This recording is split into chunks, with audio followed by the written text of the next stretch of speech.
Headlines के बाद खबरों की तफसील। साबिक मरकजी वजीर सीएम इब्राहिम ने जेडीएस पार्टी में शामिल होने का इशारा दे दिया है। मैसूर के दौरे पर आए सीएम इब्राहिम ने कहा कि वो अवाम की राय हासिल कर रहे हैं और जल्द ही अपना फैसला भी सुना देंगे।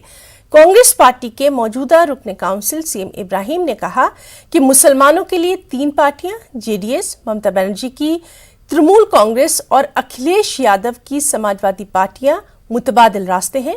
कर्नाटक में जेडीएस मुसलमानों के लिए मुतबादिल सियासी पार्टी है। वाज़ेह रहे कि सीएम इब्राहिम ने हाल ही में कांग्रेस पार्टी छोड़ने का ऐलान कर दिया है। ಇವತ್ತು ಒಂದು ಪಕ್ಷ ನಮಗಿರ್ತಕ್ಕಂಥದ್ದು 3 ಆಪ್ಷನ್, ಜೆಡಿಎಸ್, ಮಮತಾ ಬ್ಯಾನರ್ಜಿ, ಅಖಿಲೇಶ್. ಈ 3ರಲ್ಲಿ ಯಾವ್ದು ಆರಿಸ್ಕೋಬೇಕು, ಜನರ ಅಭಿಪ್ರಾಯ ಏನು ಬರುತ್ತೆ. ಈಗ ಉತ್ತರ ಕರ್ನಾಟಕದಿಂದಲೂ ಜನ ಬರ್ತಿದ್ದಾರೆ.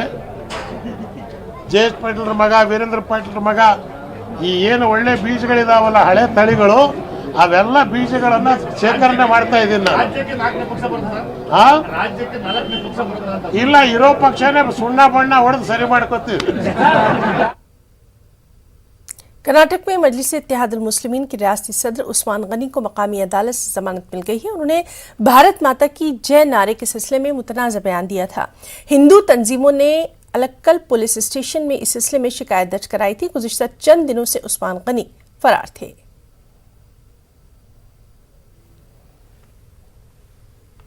यूपी के असेंबली इंतखाबात का असर बेंगलुरु में भी देखने को मिल रहा है। बेंगलुरु में बड़ी तादाद में यूपी के लोग रहते हैं। यूपी के बाशिंदों में इंतखाबी मुहिम यहां चलाई जा रही है।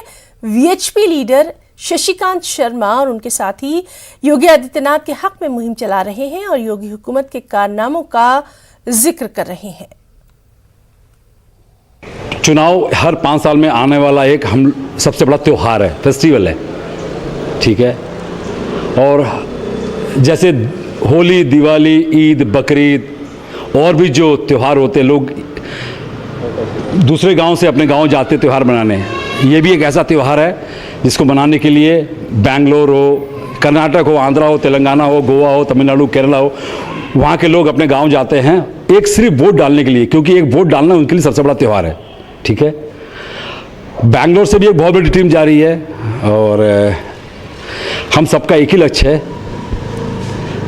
योगी जी दोबारा सिंगल लार्जेस्ट पार्टी बन के दोबारा मुख्यमंत्री बने। 2017 के पहले का उत्तर प्रदेश और 2017 के बाद का उत्तर प्रदेश आप उठा के देख लीजिए। मैं यूपी से हरैया 307 विधानसभा सलेमपुर गांव से हमारा निवास स्थान है। अभी हम लोग बेंगलोर में अपना काम करते हैं और यहाँ से मतलब अब हमारा यूपी का इलेक्शन आया है। अभी हम लोग गांव जाने की प्लान कर रहे हैं और योगी जी की सरकार बहुत अच्छा काम कर रही है। योगी जी के आने के बाद में जो यूपी के अंदर काम हुआ, महिला सुरक्षा को ले लीजिए, गरीबों को राशन को ले लीजिए, गरीबों को मकान के लिए ले लीजिए, सब काम योगी जी की सरकार आने के बाद में ही हुआ। पहले तो सिर्फ गुंडागर्दी था, यहाँ से लोग पैसा कमा के गांव जाते थे तो स्टेशन से उतरने के बाद घर सुरक्षित पैसा लेके पहुंचेंगे या नहीं पहुंचे उसका गारंटी नहीं था। अब गारंटी है, कोई डर नहीं। मरकज के सालाना बजट पर कर्नाटक अक़लियती कमीशन ने मोदी हुकूमत की पीठ थपथपाई है। अक़लियती कमीशन के चेयरमैन अब्दुल अजीम ने कहा कि मोदी हुकूमत ने कल पेश हुए बजट में अक़लियतों का पूरा ख्याल रखा है। दूसरी जानिब बेंगलुरु में कांग्रेस के नुमाइंदे BS रफीउल्लाह ने कहा कि मोदी हुकूमत ने अक़लियतों के साथ मजाक किया है। कर्नाटक में कांग्रेस की साबिका हुकूमत में अक़लियतों के लिए 3200 करोड़ रुपए दिए गए थे। आज पूरे हिंदुस्तान में अक़लियतों के लिए सिर्फ 5020 करोड़ रुपए दिए गए।